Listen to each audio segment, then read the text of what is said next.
Saúdo os irmãos com a bondosa e a graciosa paz do Senhor Jesus Cristo. Amém. Bom, mais uma vez, esse domingo, estarmos reunidos como povo do Senhor para adorarmos o nosso Deus vivo e verdadeiro, como já estamos fazendo, e também sermos edificados pela sua palavra.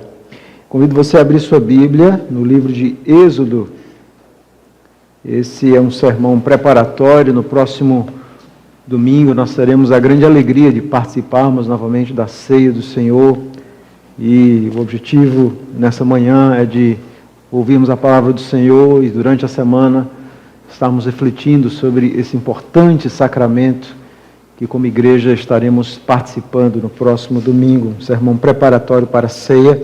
Êxodo capítulo 17, nós vamos ler do versículo 8 a 16. Livro de Êxodo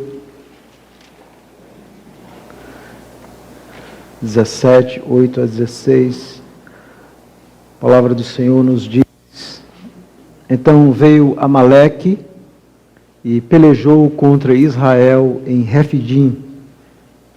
Com isso ordenou Moisés a Josué: Escolhe-nos homens e sai a peleja contra Amaleque. Amanhã estarei eu no cume do outeiro, e a vara de Deus estará na minha mão. Fez Josué como Moisés lhe dissera, e pelejou contra Amaleque. Moisés, porém, Arão e Hur subiram ao cume do outeiro. Quando Moisés levantava a mão, Israel prevalecia. Quando, porém, ele abaixava a mão, prevalecia Amaleque. Ora, as mãos de Moisés eram pesadas, por isso tomaram uma pedra e a puseram por baixo dele, e ele nela se assentou. Arão e Hur sustentavam-lhe as mãos, um de um lado e o outro do outro.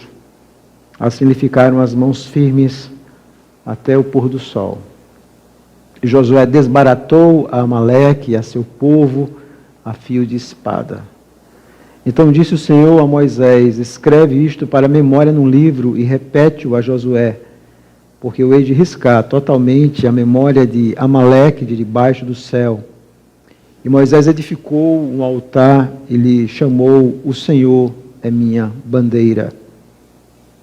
E disse: Porquanto o Senhor jurou, haverá guerra do Senhor contra Amaleque, geração em geração.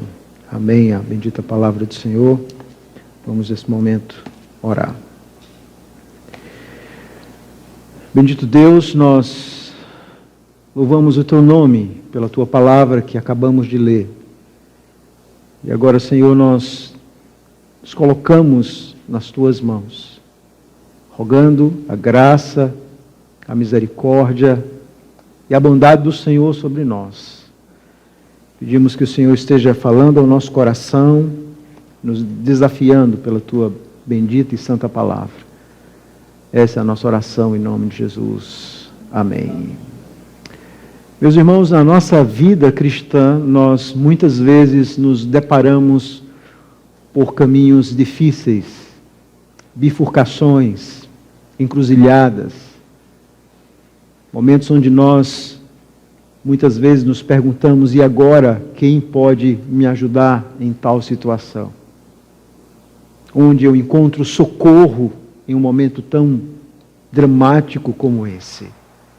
E aqui nesse texto nós vemos exatamente Deus ajudando o povo de Israel em um momento dramático da sua caminhada até a terra prometida. Um momento que poderia ter arruinado o povo, que poderia ter destruído toda a nação, mas um momento que foi grandemente usado pelo Senhor para ensinar o povo de Israel uma importante lição. E essa lição era a lição do mediador, a importância do mediador. Então, antes de nós adentrarmos nesse texto, vamos analisar alguns dados contextuais importantes. Esse texto que nós lemos está no livro de Êxodo, que geralmente está junto com mais outros 4 livros chamados de Pentateuco, também é chamado de Torá, Lei de Moisés ou simplesmente Moisés. Nós vamos encontrar vários termos, inclusive no Novo Testamento, para se referir a esse conjunto de livros que os judeus, obviamente, chamam até hoje de Taná. O livro de Êxodo, ele narra exatamente um momento muito importante na história do povo de Deus. Quando você vira a última página de Gênesis para Êxodo, já se passou mais de 400 anos na história de Israel. Muita coisa ocorreu de Gênesis para Êxodo. Então, quando nós viramos a página, uma simples página da Bíblia, nós agora vamos encontrar não mais a história dos patriarcas, mas a história de um povo que está escravizado no Egito. E o livro de Êxodo vai mostrar exatamente como Deus socorre esse povo para cumprir as suas promessas pactuais, libertando do Egito.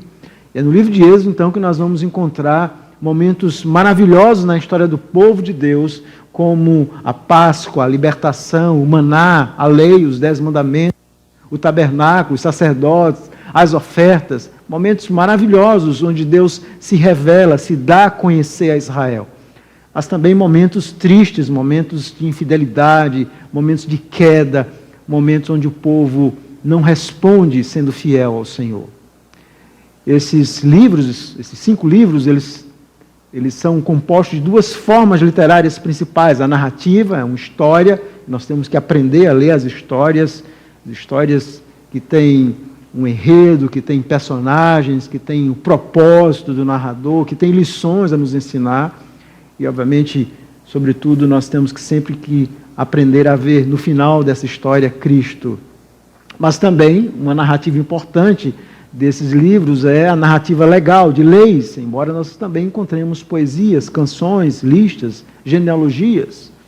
E aqui nesse texto, no capítulo 17, aliás, nós encontramos exatamente uma seção narrativa do livro que vai mostrar o chamado, a caminhada de Israel ali no deserto.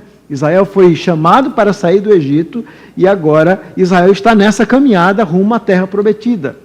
E o que está acontecendo aqui não são acasos. Deus, há mais de 400 anos antes, já havia dito a Abraão que o povo seria escravo e que Deus então iria não apenas libertar o povo, mas o propósito de Deus também era trazer juízo contra aquelas nações ímpias. Nações consideradas ímpias pela forma, pelas coisas terríveis que praticavam, não apenas pela idolatria, mas pelo infanticídio e por tantas coisas terríveis. Então, de alguma forma, Deus está cumprindo esse propósito soberano, não apenas de salvar, mas também de trazer juízo, conforme Deus havia dito a Abraão em Gênesis capítulo 15. E nessa caminhada do deserto, o povo tem 2 grandes perigos, 2 grandes inimigos de Israel. Primeiro, eram os inimigos externos, outras nações. Eles tinham que passar por vários territórios e eles, obviamente, seriam odiados por aquelas nações. Eram inimigos reais, concretos. Mas o outro inimigo eram eles mesmos, era a murmuração, a falta de fé, a infidelidade. E nós vamos vendo em vários momentos o povo retrocedendo, o povo murmurando. Então esse texto do capítulo 17, ele está exatamente registrado após 3 episódios que falam sobre esse problema da fome, da sede no deserto. Israel então está enfrentando esses inimigos, e nem sempre Israel é fiel, no geral eles são infiéis, pelo menos a maioria do povo, mas agora eles estão enfrentando um inimigo real, concreto. Não apenas eles mesmos eram inimigos nessa caminhada, mas agora nós temos um exército, uma outra nação chamada de Amaleque, como nós encontramos aqui. Então, para sobreviver nessa caminhada, Israel precisava enfrentar os seus inimigos. Da mesma forma, na vida cristã, nós estamos, como o autor dos Hebreus diz no capítulo 4, nessa grande caminhada rumo ao descanso eterno em Cristo. A nossa trajetória, em certo sentido, é similar àquela de Israel. E nós também temos grandes inimigos, terríveis inimigos. Inimigos internos, nós mesmos, a nossa falta de fé. E temos também inimigos externos, nós temos o mundo, nós temos Satanás, nós temos anjos caídos, demônios, que buscam o tempo todo nos desanimar, nos acossar. Ou seja, nós estamos também em uma caminhada difícil rumo a Jerusalém celestial, como diz o autor aos Hebreus. E o que é que torna, então, o que faz diferença nessa caminhada? O que vai fazer diferença nessa caminhada é o mediador. É Deus providenciando o mediador. E é exatamente essa cena que nós encontramos nesse texto. Nós encontramos aqui no capítulo 17, não apenas de um lado uma nação real concreta, os amalequitas, pelejando contra Israel. Nós vemos Israel também se preparando para uma guerra literal, física. Eles precisavam defender a sua própria vida. Mas nós vemos, acima de tudo, Deus providenciando um mediador, alguém que ia interceder pelo povo. Então, o destino do povo, o destino da batalha, não estava nas mãos deles. Esse é o aspecto central do texto. O destino do povo, o destino da nação, o destino do povo de Deus estava nas próprias mãos de Deus. E Deus, então, coloca ali Moisés em cima, no topo. Moisés, então...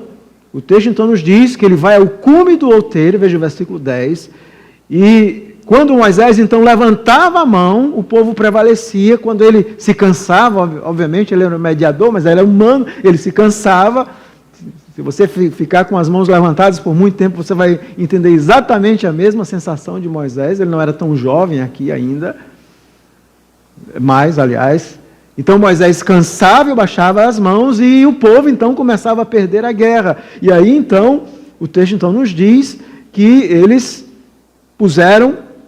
tomaram uma pedra, puseram Moisés por debaixo dele, e ele então se senta, e Arão e Hu começam de um lado e de outro sustentar as mãos de Moisés. É uma cena interessante, bem gráfica isso. Moisés precisava sentar, e eles então ficam aqueles homens segurando as mãos de Moisés. E eles estão fazendo isso porque eles sabem, se essas mãos baixarem, nós estamos perdidos. Essas mãos precisam ficar levantadas. São as mãos de alguém que está orando a Deus, intercedendo pelo povo.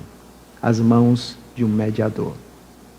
E esse é o tema, se nós tivéssemos que resumir aqui o capítulo 17, do versículo 8 a 16, é exatamente isso que esse texto nos traz, o mediador no topo do monte.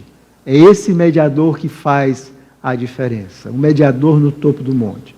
Nós podemos dividir esse texto em três momentos. Primeiro, a necessidade do mediador, no versículo 8 até o versículo 10.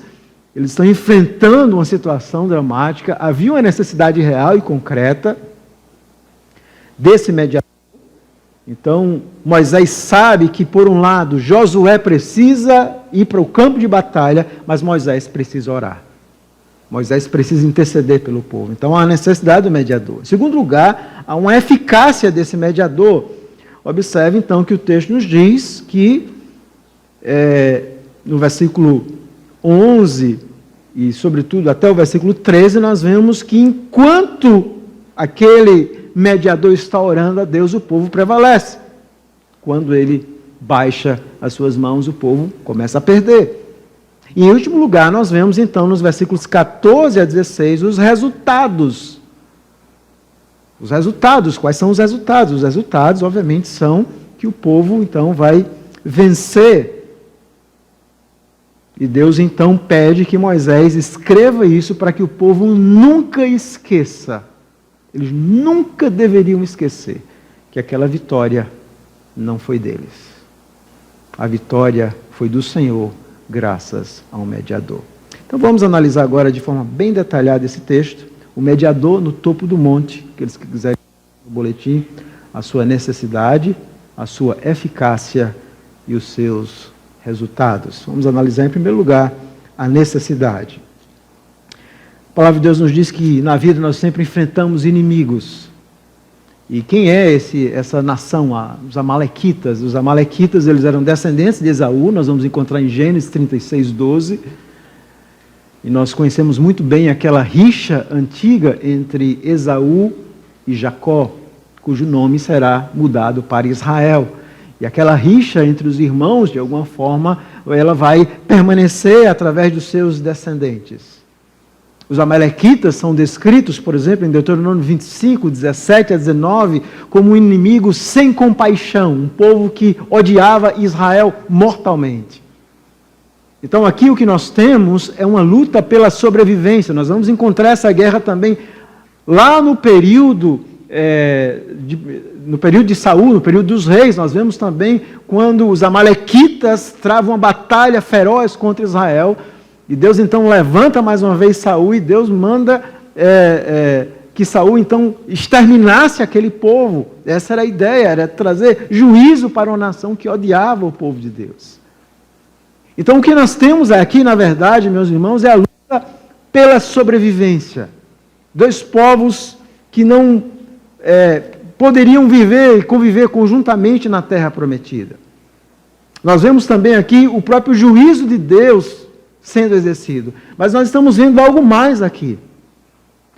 Eu quero lembrar você que em Gênesis 3,15, logo após a queda do homem, Deus então promete o mediador, o descendente da mulher que ia esmagar a cabeça da serpente, mas Deus também fala a respeito da antítese. O que é antítese? A luta entre luz e trevas. Então o que nós temos aqui é um vislumbre muito claro dessa luta visível, real. E aqui, de forma inclusive bélica, entre luz e trevas. De um lado, Deus vai dizer que haverá essa antítese, em Gênesis 3,15. Haverá inimizade entre ti. Veja Gênesis 3,15, para aqueles que nunca leram esse texto. Aqui nós temos não apenas a promessa de Jesus que viria logo após o pecado. Então, porém, inimizade entre ti e a mulher. E aqui o Senhor está falando para o diabo. Entre a tua descendência, e quem é essa descendência? Aqui, quando fala descendência do diabo, é no sentido de que o homem que nasce pecador, ele nasce tão rebelde quanto o próprio Satanás. Então, essa é a descendência. Os homens nascem caídos. E o texto, então, continua dizendo, e o seu descendente, o descendente da mulher que viria, e o Novo Testamento vai dizer que esse descendente, obviamente, apontava, esse descendente era Cristo, o Messias prometido. E o texto então continua dizendo, este te ferirá a cabeça e tu lhe ferirás o calcanhar. Então, essa, não apenas Satanás, mas essa descendência caída, eles seriam julgados por Deus, embora o Messias tivesse o seu calcanhar ferido, sangue seria derramado. E nós temos de forma maravilhosa essa promessa. Então toda a história da humanidade é exatamente isso. Você vai vendo em todo o desenrolar da Bíblia essa antítese que vai culminar na própria vinda do Senhor Jesus, quando ele diz assim, o mundo me odiou e vai odiar vocês. Essa é uma antítese constante entre luz e trevas. Uma antítese que só será finalmente desfeita, obviamente, na própria vinda do Senhor Jesus, onde finalmente o mal e a impiedade será expurgada desse mundo. Mas enquanto nós vivemos, nós estamos vivendo essa antítese. E é exatamente isso que nós temos aqui, essa antítese. E o texto então nos diz, voltando lá para o texto do capítulo 17, que Amaleque peleja contra Israel, e Moisés então ordena a Josué, escolhe os homens e sai a peleja contra Amaleque. Amanhã estarei eu no cume do outeiro, e a vara de Deus estará na minha mão. Então, Moisés prepara o povo, mas de alguma forma Deus está ensinando a Moisés que a vitória do povo de Deus nunca é pelos seus esforços. A vitória do povo de Deus se dá quando Deus mesmo levanta um mediador. E Moisés diz, e eu estarei no cume do monte. E a vara de Deus, que apontava, era aquela mesma vara que que Moisés usou para abrir o mar vermelho, estará ali. Ou seja, a vara de Deus era o símbolo do poder, da glória, da majestade. O Senhor estará ali comigo. Em outras palavras, Moisés, ele vai orar, ele vai buscar o Senhor. Ele é um mediador. O que é um mediador? Um mediador é alguém que se interpõe entre duas partes. De um lado tem Deus, de outro Israel. E Deus então, e Moisés agora está orando, clamando por aquele povo. Esse gesto de levantar as mãos, essa era uma forma de oração, eles levantavam as mãos. Nós vemos isso não apenas no Antigo Testamento, mas até no Novo Testamento, quando Paulo diz que os homens devem orar levantando as mãos santas. Ele está orando, buscando a Deus, o mediador está orando. Era uma necessidade real. Sem o mediador, seria derrotado. Sem o mediador não haveria vitória. Eles não conseguiriam vencer. E às vezes nós nos perguntamos por que Deus então permite que essas coisas aconteçam a Israel? É a mesma pergunta que muitas vezes nós nos fazemos: por que Deus não nos dá sempre um caminho fácil nessa vida? Ah, Senhor, tem crentes que oram, eu quero um caminho sem nenhuma aflição, sem nenhum problema. Isso é impossível. É impossível pela nossa condição, como pecadores, mortais, que ainda estão debaixo da condenação, que nós somos razão.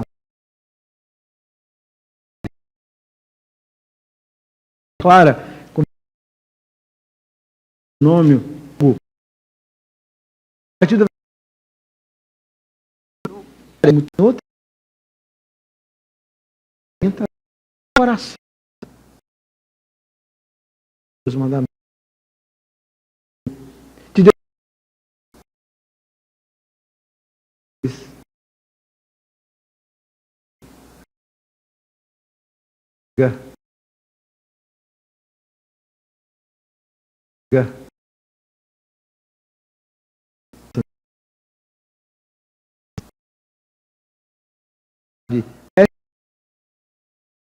versículos, voltando lá para os versículos seguintes,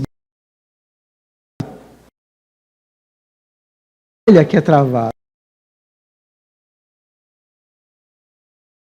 Estudo com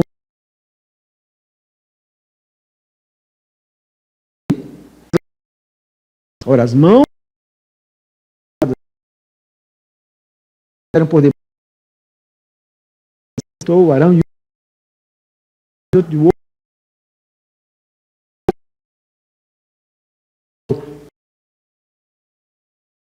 e ao seu povo. A guerra não foi de Israel. As mãos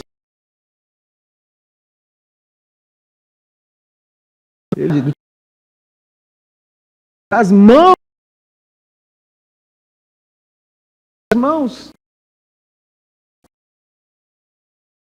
formou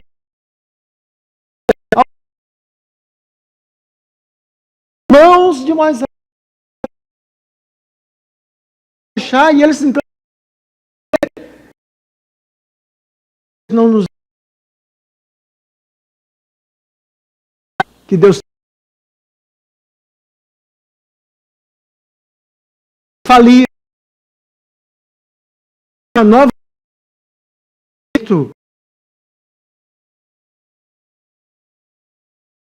Bíblia isso Hebreus efeito a palavra de Deus nos diz por isso ele sempre está o mesmo Deus que é juiz. Nós nunca devemos ter uma visão equivocada do Deus bíblico. A Bíblia fala do amor, da compaixão, da misericórdia. Deus é isso, de fato. Mas a Bíblia também fala do juízo de Deus, do Deus que é juiz, do Deus que pune o pecado, do Deus que vai condenar eternamente os ímpios. Esse é o Deus que é juiz de todos. Mas nós chegamos também a Jesus, o mediador da nova aliança. E é por isso que no versículo 25 o autor dos Hebreus diz: tende cuidado, não recuseis ao que fala. Ele continua hoje falando dos céus. Se não escaparam aqueles que recusaram ouvir quem divinamente os advertia sobre a terra, muito menos nós, os que nos desviamos daquele que dos céus nos adverte. Então aqui nós aprendemos que Jesus hoje é esse glorioso mediador. Ele é o perfeito Israel. Naquilo em que Israel falhou, ele não falhou. E é por isso que, quando Jesus é tentado por Satanás, lá no deserto, se você observar as respostas de Jesus a Satanás, quando ele é tentado, ele vai responder exatamente com o texto de Deuteronômio 8. E o que é que Jesus está dizendo? Não só de pão viverá o homem, mas de toda palavra que procede da boca de Deus. O Israel, povo, nação, falhou no deserto. Jesus, o novo Israel, vai vencer a Satanás, vai vencer todos os inimigos no deserto. E por que ele vence? Porque ele confia no Pai inteiramente. Aquilo em que Israel falha, Jesus, o verdadeiro Israel, não falha. E o autor dos Hebreus vai dizer de forma maravilhosa aí no capítulo 10, no versículo 10, que é nessa vontade santa, absoluta, obediente de Cristo que nós somos santificados.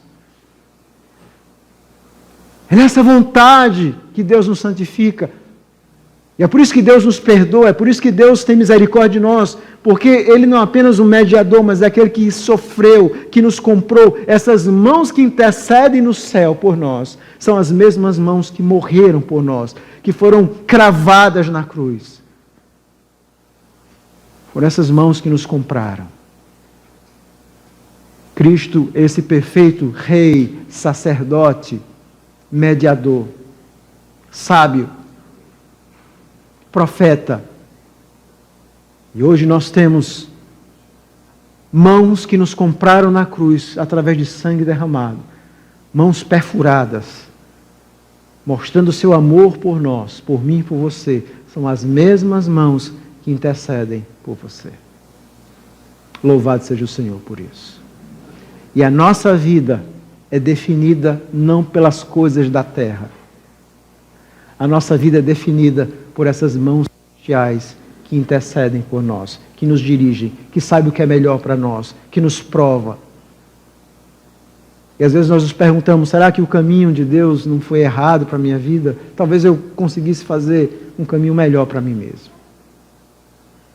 Os caminhos de Deus são sempre perfeitos. Porque o mediador, ele sabe como lidar com cada um de nós, de forma individual e como povo. Mãos que intercedem no céu. Em Nuremberg, na Alemanha, nasceu um famoso artista chamado Albrecht Dürer. Ele era alemão. E ele é conhecido por muitas gravuras, mas a mais famosa é uma que é chamada Mãos que Oram. Você pode até encontrar na internet. São duas mãos em posição de oração. E é interessante a história desse quadro, porque ele é filho de uma família de 18 filhos, família grande. E o pai dele, então, precisava trabalhar, era uma ourives de profissão, trabalhava quase 18 horas por dia, imagino, para dar comida para 18 bocas, você tem que trabalhar 18 horas mesmo. Trabalhava 18 horas para tentar suprir a sua família. E tanto Albrecht como o seu irmão Albert, os pais perceberam que eles tinham o dom da pintura. Desde criança eles viram nos dois exatamente isso. Os dois irmãos, eles gostavam de pintar. Então eles apresentavam essas habilidades naturais, eles queriam estudar, aprender as técnicas, se aperfeiçoarem. Mas a família sabia que não tinha como mandar os dois, eles eram pobres. Só dava enviar um. Eles então discutiram o assunto entre si e os próprios irmãos conversaram entre si e eles então resolveram mandar apenas um deles. E o que vai é exatamente Albrecht. Ele é que vai para a escola, ele vai estudar. Quem vai mantê-lo vai ser o irmão. O pai morre e o irmão vai trabalhar em uma carvoaria.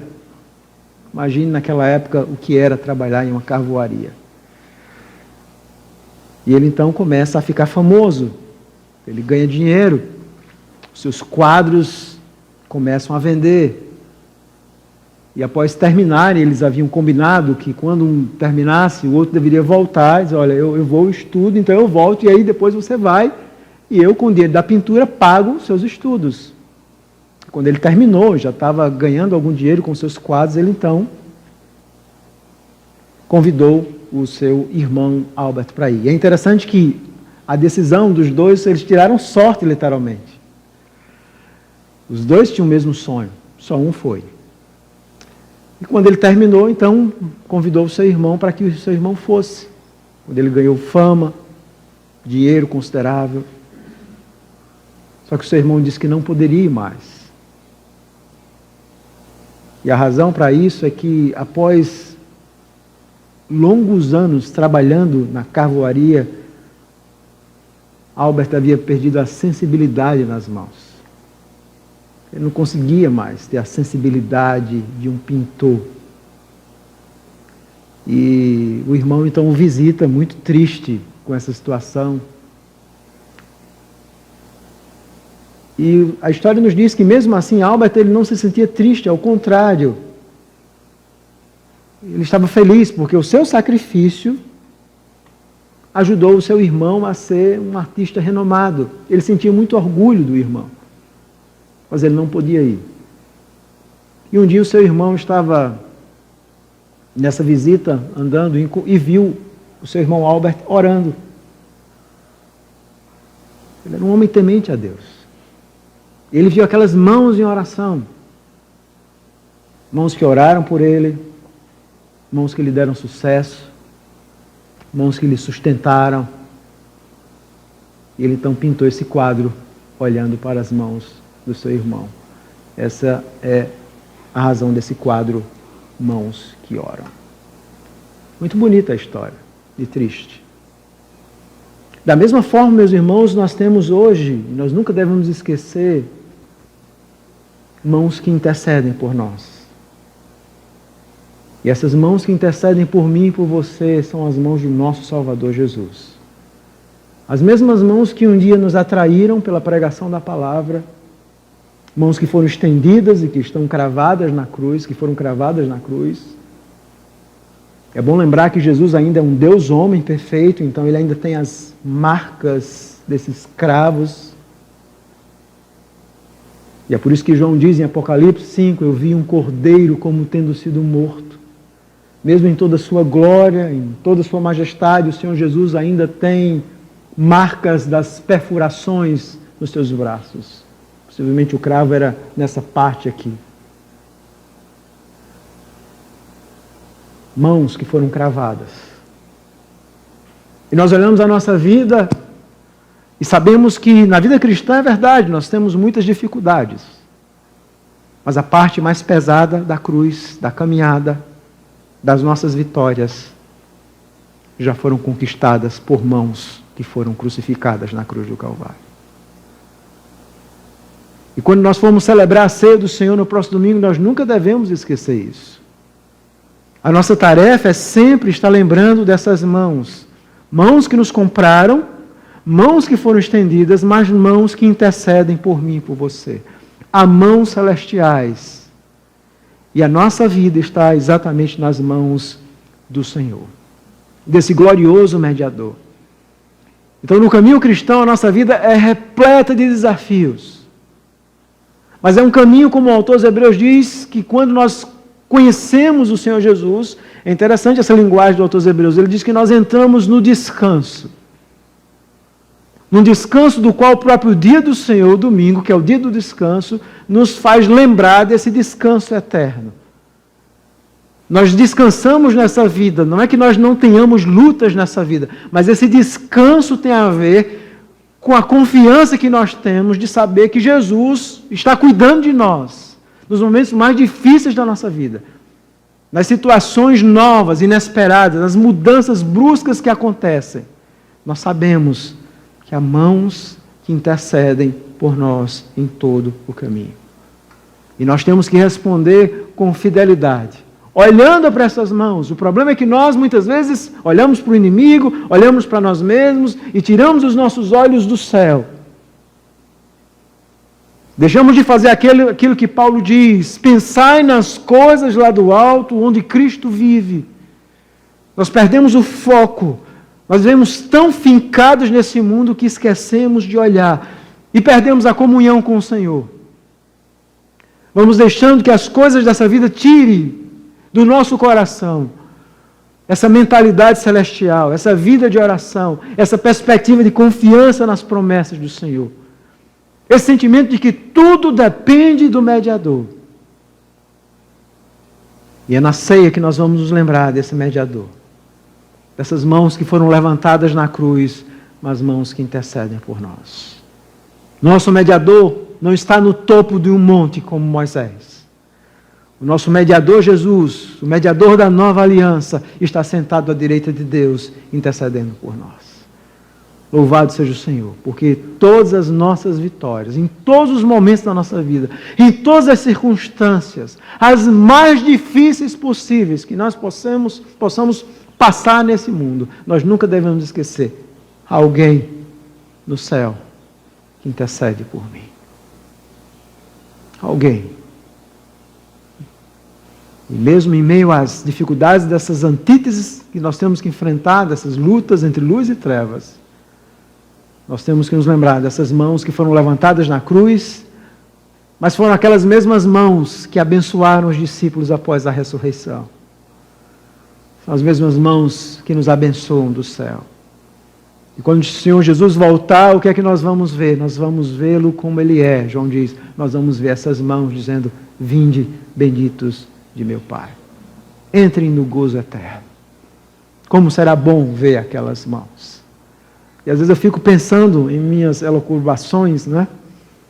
Às vezes eu penso que quando nós estivermos diante do Senhor em glória, nós vamos sentir um pouco daquilo que Eliseu faz lá em 2 Reis, capítulo 8, eu acho interessante esse texto, quando ele vai até Damasco, até o rei da Assíria, e o rei de Damasco, o rei Ciro, manda um homem chamado Azael. E Eliseu começa a olhar para Azael. E ele olha tanto que Azael fica... Eu não sei quantos de vocês já devem ter experimentado, talvez. Quando alguém olha muito para você, você fica agoniado, né? Você está num ambiente, aquela pessoa fita em você e olha, você faz o que é que... Ou ele está me confundindo com alguém, está me achando bonito, feio, algum defeito, o que é. E o texto então nos diz, veja, capítulo 8... que Azael vai se encontrar com Eliseu, e no versículo 11 diz assim, olhou Eliseu para Azael, e tanto lhe fitou os olhos, que este ficou embaraçado, e chorou o homem de Deus. Interessante essa cena. Ele olha para aquele homem, e aquele homem, que esse profeta está olhando para mim? E Eliseu começa a chorar. E sabe qual a razão do seu choro? Ele vai dizer no versículo 12, então disse Azael, por que chora, meu senhor? Ele respondeu, porque sei o mal que hás de fazer aos filhos de Israel. Deus havia revelado isso a ele. Deitarás fogo às suas fortalezas, matarás a espada os seus jovens, esmagarás os seus pequeninos, as crianças, e rasgarás o ventre de suas mulheres grávidas. Deus ia trazer juízo contra o seu próprio povo, e esse homem, Azael, iria executar isso. Ele então começa a chorar, quando ele olha para Azael. Você diz, sim, pastor, e o que é que tem a ver? Tem a ver que às vezes eu fico pensando que quando nós chegarmos no céu, os nossos olhos vão estar focados não apenas em Cristo, mas vamos estar sempre visualizando as marcas dos seus cravos nas mãos. Nós vamos visualizar, nós vamos olhar, nós vamos lembrar do amor dele, da graça inexplicável por pecadores como eu e você. Nós vamos fitar o Senhor, Ele não vai ficar embaraçado, não se preocupe. Mas eu creio que os nossos olhos vão nos lembrar sempre do tamanho do seu amor, da sua graça, de que a nossa vida inteira, o fato de nós estarmos com Ele durante toda a eternidade, foram graças às suas mãos. Essas mãos feridas, mas também mãos que nos abençoaram, mãos que cuidaram de nós, mãos que nos levaram a entrar no descanso eterno quando nós morrermos, se Ele não voltar antes, para vivermos com Ele em glória para sempre. E nós vamos chorar, mas não embaraçados, olhando para essas mãos.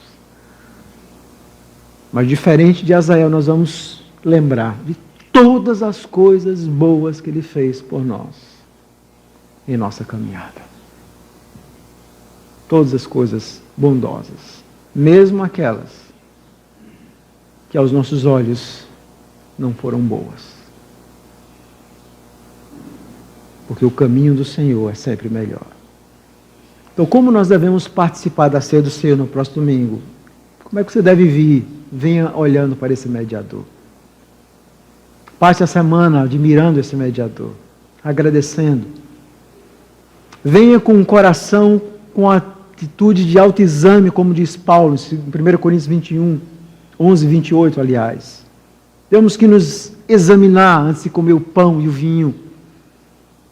Ver como nós estamos vivendo, se nós de fato temos confiado nesse mediador ou estamos desesperados como os ímpios que não têm esperança nesse mundo. Há muitos crentes que vivem igual aos ímpios, sem esperança, sem Deus, sem paz, sem conforto. Nas circunstâncias da vida, eles não respondem com fé, porque eles tiraram os olhos desse mediador.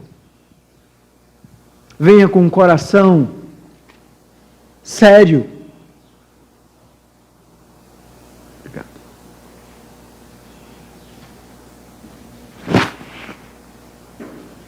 Venha com um coração, com atitude sincera, aliás. Sincera diante de Deus. É assim que nós devemos vir participar da ceia na próxima semana, com atitude de sinceridade. Venha com um coração cheio de conhecimento, porque Paulo diz que nós temos que aprender a discernir o corpo, nós temos que entender o que é isso. O alto preço que foi pago por nós temos que aprender a discernir o corpo do Senhor. O significado da obra de Jesus por nós, não o que Ele fez, mas o que Ele continua fazendo hoje, e a relevância disso hoje na nossa vida. Venha com um coração desejoso, como eu preguei domingo, ou aliás, domingo não, recentemente. Diga a Cristo que você também deseja muito estar com Ele na ceia. Venha com um coração sincero. Venha com o seu coração ardendo de amor por Cristo. Venha com o seu coração humilde, reconhecendo que Ele teve misericórdia de nós, embora pudesse ter nos deixado a própria sorte. Venha com um coração celestial, desejoso de viver mais perto dEle, de amá-lo, de servi-lo. Hoje nós estamos vivendo um momento da nossa vida onde os nossos olhos estão muito focados nas coisas do mundo. A tecnologia tem captado o nosso coração, a nossa atenção, e aos poucos nós vamos esquecendo da palavra, da oração, de coisas mais belas, mais gloriosas. Precisamos vir com corações mais eternos, focados nas coisas eternas. Venha com um coração de fé, de confiança no Senhor. É esse tipo de coração que nós temos que ter, confiando nas promessas. E todas as vezes que vier essa pergunta, e agora? Quem é que vai me ajudar? Lembre-se, eu tenho um mediador. Diga isso ao seu coração. Lute com o seu coração, brigue com o seu coração, faça como Davi, porque estás abatido a minha alma. Espere em Deus. Diga isso ao inimigo das suas almas, quando ele lembrar você dos seus pecados, nos momentos de tentações. Lembre-se do sangue poderoso que nos purifica de todo o pecado. Lembre-se sempre dele, do nosso glorioso Salvador. Na Guerra Mundial, há uma história interessante de um capelão que estava pronto para, no meio do fronte de batalha, domingo, e alguém disse, nós precisamos de uma palavra do Senhor. E ele olhou assim, no meio da guerra, e disse, o que é que eu vou pregar? O que é que você prega para um batalhão? É comum algumas nações terem capelões, né? Aquelas pessoas que vão confortando. Ele era um ministro do Evangelho. E quando eles pararam assim, a história nos diz, no campo, sob o céu aberto, aqueles poucos soldados crentes no meio de batalha, o capelão adiantou-se e disse, meu sermão é o seguinte, hoje, o que você pensa de Cristo? Ele fez uma pausa, as balas começaram a zunir no ouvido de todo mundo. Ele repetiu: meu sermão é: o que vocês pensam de Cristo? Ele é o mediador. Sermão simples. Esse é o sermão que nós temos que pregar ao nosso coração em vários momentos da nossa vida. Pregar para a gente mesmo. Eu confio nesse mediador. Eu entreguei a minha vida a esse mediador. Talvez muitos que estão me ouvindo nessa manhã, e talvez alguns que estejam aqui ainda não entregaram a sua vida ao mediador. E quando a nossa vida não está nas mãos seguras de um mediador, nós sempre estamos desesperados. Talvez essa seja a razão da sua falta de paz, de desespero, de angústia, de tristeza, de rumo, de propósito. Porque sem Jesus você não vai ter nada disso. E a minha oração é que nessa manhã, se você não conhece a Jesus, essas mãos possam chamar você e dizer: venham até mim os que estão cansados e sobrecarregados. Que você encontre vida e vida em abundância em Jesus. Mas se você é um cristão, que assim como Israel, muitas vezes começa a esquecer a sua própria identidade, quem você é, Deus vai ensinando através das circunstâncias que você precisa aprender uma lição importante.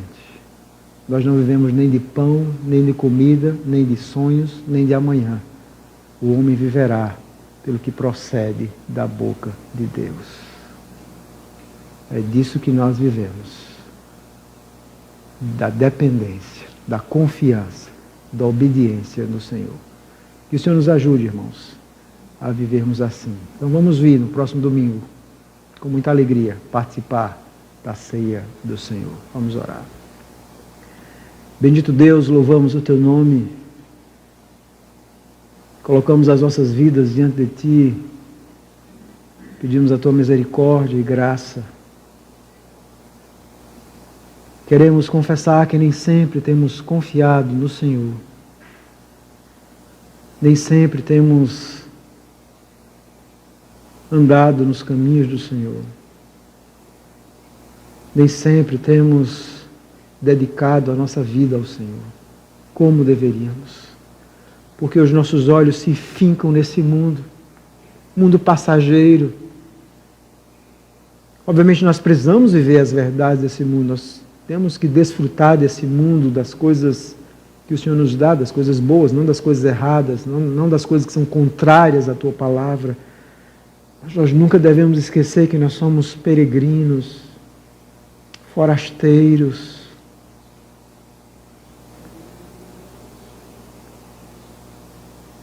Até o dia quando nós nos encontrarmos com o Senhor. Nos ajuda a viver essa dupla perspectiva de viver de forma plena nesse mundo, de forma abundante, porque o Senhor veio para que nós tivéssemos vida e vida em abundância, vida plena, mas também veio para que tivéssemos vida eterna ao lado do Senhor. E nós somos gratos por isso. Essa é a nossa oração em nome de Jesus. Amém.